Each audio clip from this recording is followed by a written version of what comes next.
एक मिनट, एक और लड़का पक्ष को गरियाई, हम गरियाएंगे जरूर। मामा जी के लिए तो स्पेशल गाड़ी होगा, एकदम छाटल गाड़ी।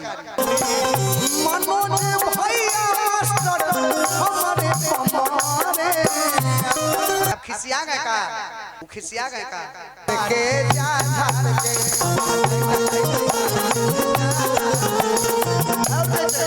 कि चल जाइबा पाक में तो धस जाइबा कोच से।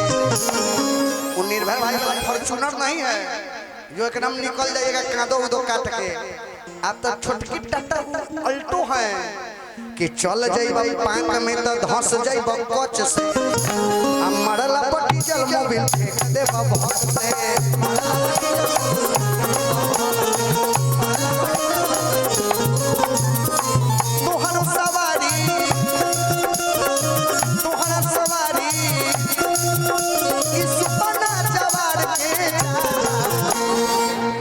कटहर के कोआ जैसा समाधि के गाल है,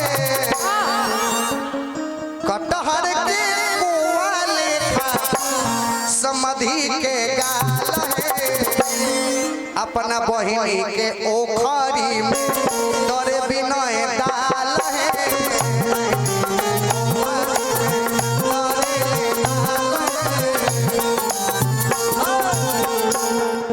छोहारा के छोहरी जैसा इन कर लोल है। छोहारा एकदम चुकटाल छोहारा जैसा, पुराना का छोहारा जैसा। छोहारा में दम होई छे तब कि पुराना का छोहारा लड़का पक्ष को देखिए सरकार। एक मिनट सोनी जी, हम लड़का पक्ष एक मिनट, एक और लड़का पक्ष को गरियाई, जिसका खाइए उसका खाइए। आते खत्म कर दिए, पासवर्ड का है कर दिए। अच्छा, हम गरियाएंगे जरूर, लेकिन का देख के हम गरियाएं, का देख के मामा को खुशबू जी मामा ई टेंट किनके तरफ से, ई दरवाजा के तरफ से मामा सबके। ई मामा है, मामा जी के लिए तो स्पेशल गाड़ी होगा, एकदम छाटल गाड़ी। कैसे मामा के लिए कि पटना शहर जहानाबाद घूमेली। अब उजल उनका नाम कथी है कि पटना शहर जहानाबाद घूमेली। सर आपका शुभ नाम, नाम बताने में कंजूसी मत कीजिए। संजीव, संदीप के बहिनी बिया खेलारी पूरा बाजार घूमेली।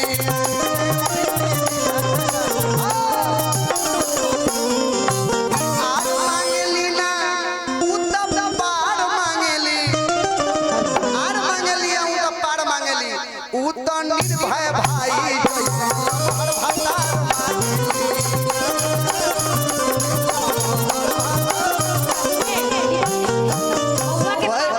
उतना टिकाऊ मर्द मिलेगा कहियो, टिकाऊ एकदम कि आर मांगली ना। पापा जी की तरफ से बउआ को मामा को गरियाने के लिए पहले से 500 आ गया। हाँ तो मामे को कहिए, कहिए कि पटना शहर जहानाबाद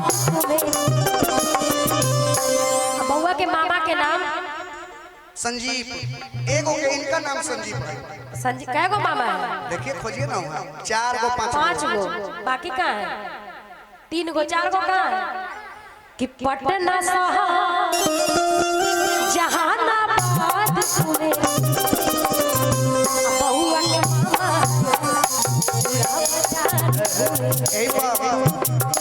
संजीव जी। और मामा का कथी नाम है बताइएगा? कि पति के मरम सती जनी है। मामा जी सुनिएगा संजीव बाबू, बुरा नहीं मानिएगा, हमारा इतना औदा नहीं है कि हम आपको गरिया सके, लेकिन रिश्ता में आप दुल्हा के साला हैं तो गरियाना तो हमारा फर्ज बनता है, कर्तव्य बनता है। कि पति के मरम सती जनी है। आपका शादी हो गया है? लगने से नहीं लग रहा है। हो गया है तो शादी हो गया है तो आपके धर्म पत्नी के नाम जलेबी बाई कि पति हरिओम जी कि पति के मरम सती जनी है सब भतरी में हरिया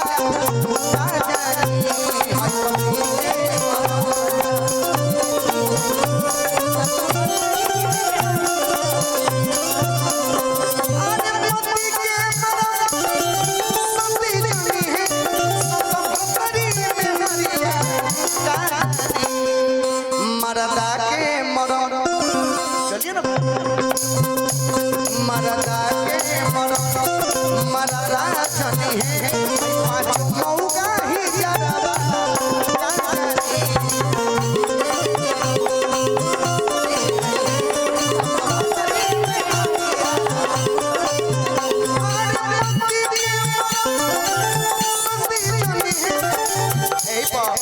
कि हित हवा हित निभैबा का निभैबा का अपन जीजा जी से पेनी ठोकबैबा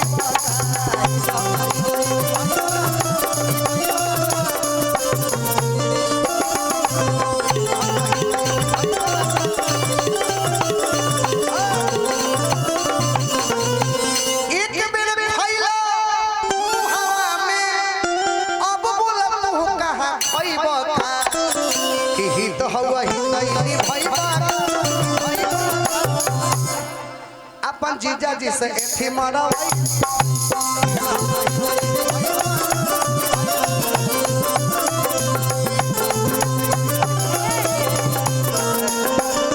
देखिए लाख कुछ है लेकिन है दिल के दिलदार आदमी। वाह बड़ा दिल के बड़का आदमी। मनोज जी मास्टर साहब उनको गरियाने के लिए 100 रुपया मिला है। मास्टर साहब जी तो आपको अगर गाड़ी नहीं सुनना है तो 2-400 दे के मुंह बंद कीजिए आना तो कंटिन्यू गाड़ी सुनते रहिए। कैसे? अच्छा मनोज बाबू मास्टर साहब तब ना कलम खोसले थे वो। आखिर बात उनका पाइए गया। हम तो विनय बाबू समझ के उन्हीं को 4-5 गाड़ी गरिया दिए थे। अच्छा अब गलती ना है उहे नु मास्टर साहब एगो पुराना मास्टर साहब के लिए कि माई रे माई मनोज जी के बहन कह रही है। मनोज जी से सरकार बुरा नहीं मानिएगा, हम नहीं कह रहे हैं, ये गांव के लोग इनके बहन कह रही है कि माई रे माई हम न जाइब पढ़े माई रे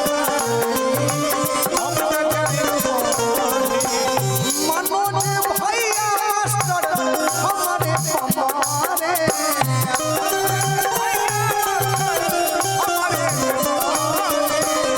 माई रे माई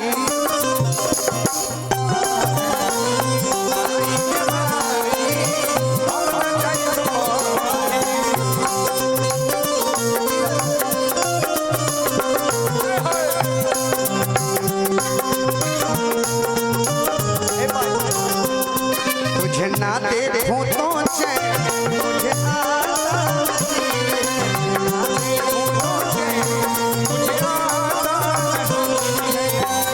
कहीं मुझे प्यार हुआ तो नहीं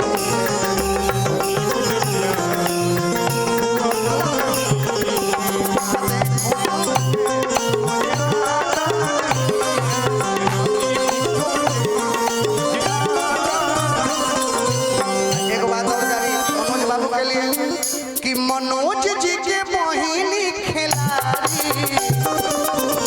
दादा हो घूमेली बाजारी दादा हो घूमेली बाजारी बहिनी बड़ की खिलाड़ी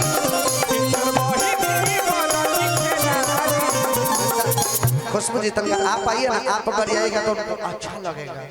देखिए नर्स अगर सुंदर हो तो मरीज को कितना महंगा सुइया देगा ना अच्छा लगता। आपके ही सब मरीज होगा उसी को अच्छा लगे। हाँ नर्स अगर प्लेन में जाइए आप प्लेन के जो का होता है उसे इतना पहन के कहिए ना का कहिए। होता है नाम ओकर कौन गर्ल कहिए ना। अरे कंडक्टरे मानिए ना, एयर एयर होस्टेस।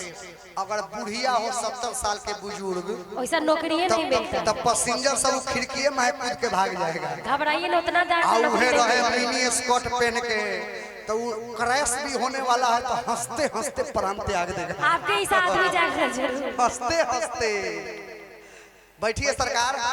आप खिसिया गए का? वो खिसिया गए का ना, नाम पूछ रहा। काश आप ही के जैसे सब भाई आपके रहते हुए। हुंडा हुंडी में एगो कह दीजिए बढ़िया चीज इनसे। हम कहेंगे तो डायरेक्ट मछा, हम तो कहना नहीं चाह रहे, सावन है ना, तो ऐसा मछा गीत गड़ी आते ना आपको कि 3-4 दिन तक दिन चटर चटर करते रह, माछी आगे पीछे घूमते रहता आपको।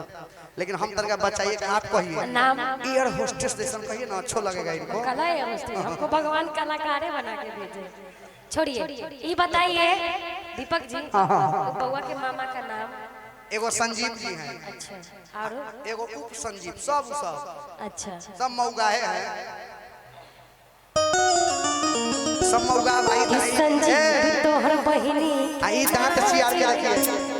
आजकल के बहुत लोग को देखिएगा ना, तो रजनीगंधा के डिब्बा में कमला पसंद रख के चम्मच से खाएंगे। ये तो लोग देखो तो कहो कि रजनीगंधा खा रहे हैं, वह है दांत चियारा। इनका देखिए पना, ऐसे खोल के बैठिए। हाँ, पहले से बउआ के नाना बउआ के मामा लोग सुखल छोहारा 5 को मामा है ना, 5 पांडव। 4 भाई से ऊपर अगर रहिएगा ना, तो 5 भाई में भदवो नहीं लगता है, तो 5 भाई है, भदवा उदवा का डर नहीं रहता है। हाँ, कि संजीव जी के बहिनी आई भगवान है। संजीव जी नाम है ना, एक खाली संजीव जी तो पैसों दे रहे, बाकी सब बोकस वोट है। नाम बाकी लोग का नाम कहिएगा तब ना। राम मोनू, अच्छा, कि मोनू के बहिनी खेला, मोनू के बहिनी खेला, घूमे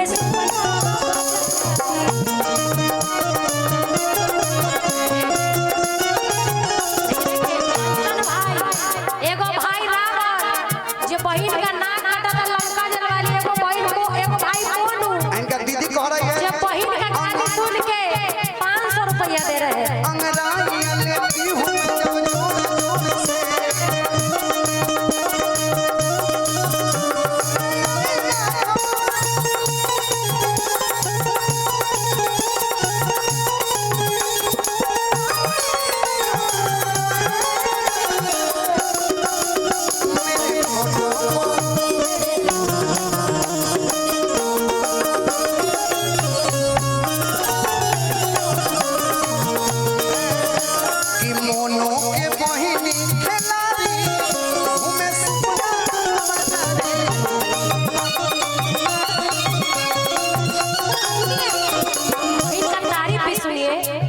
बहन का नाम है, बहन का नाम रखा माही।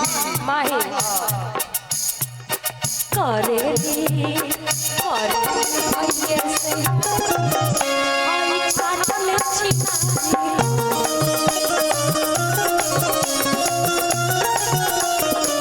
करेगी माही भैया से यारी।